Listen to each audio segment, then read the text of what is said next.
একটাও অমীমাংসিত নাম রেখে ভোট ঘোষণা করা যাবে না। সরকার গঠন হবে আর মানুষের নাগরিক অধিকার হনন করে ভোটদানের অধিকার হনন করে মেনে নেব না।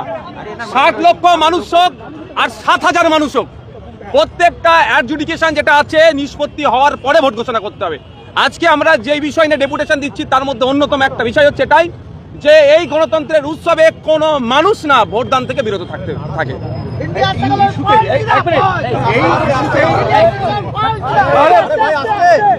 এই ইস্যুতেই আগামীকাল থেকে রাজ্যের মুখ্যমন্ত্রী মমতা বন্দ্যোপাধ্যায়, যেখানে তিনি ঐতিহাসিক ধর্ণা কর্মসূচি নিয়েছিলেন মেট্রো চ্যানেল, সেখানে তিনি বসছেন। সম্ভবত কালকের পরও বেশ কয়েকদিন বসবেন। তিনি ওখানে ধর্নায় বসেছিলেন রাজীব কুমার সাহেবকে বাঁচানোর জন্য সেন্ট্রাল এজেন্সির হাত থেকে। আর সেই রাজীব কুমার সাহেব আজকেই রাজ্যসভার এমপি মনোনীত হওয়ার জন্য উনি ফর্ম জমা করলেন অ্যাসেম্বলিতে।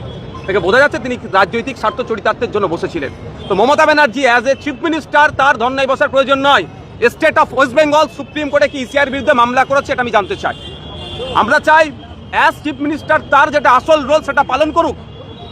তৃণমূল কংগ্রেস ধর্নায় বসুক, সেটা আমার কোনো ব্যাপার নয়। কিন্তু মুখ্যমন্ত্রী হিসাবে প্রথম তার কাজ হচ্ছে রাজ্যের তিনি অভিভাবিকা।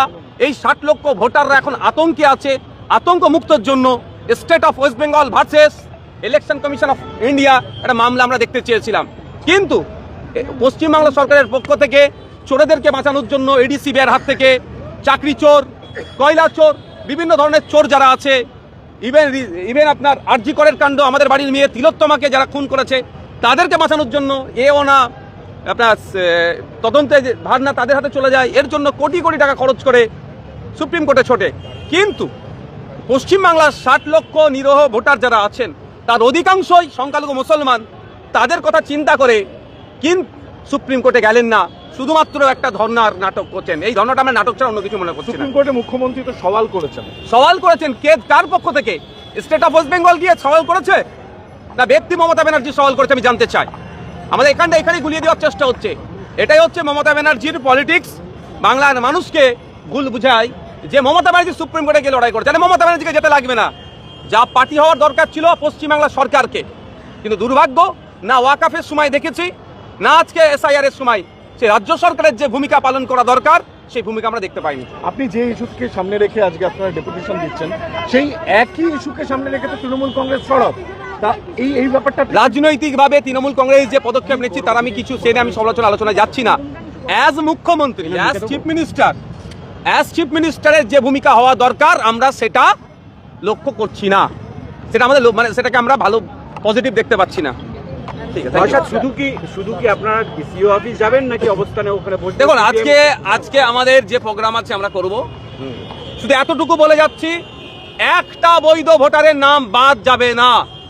আমরা সেই গণনা ফর্ম বিলি করা পর্ব থেকে শুরু করে গণনা ফর্ম সাবমিট করা থেকে লজিক্যাল ডিসক্রিপেন্সি অবধি আমরা ইলেকশন কমিশনকে প্রতিটা কাজের জায়গায় স্বচ্ছ ভোটার লিস্ট তৈরির জন্য সহযোগিতা করেছি। কিন্তু স্বচ্ছ ভোটার লিস্ট তৈরির নামে বিচারপতির নাম অ্যাডজুডিকেশনে চলে আসবে, এটা মানব না।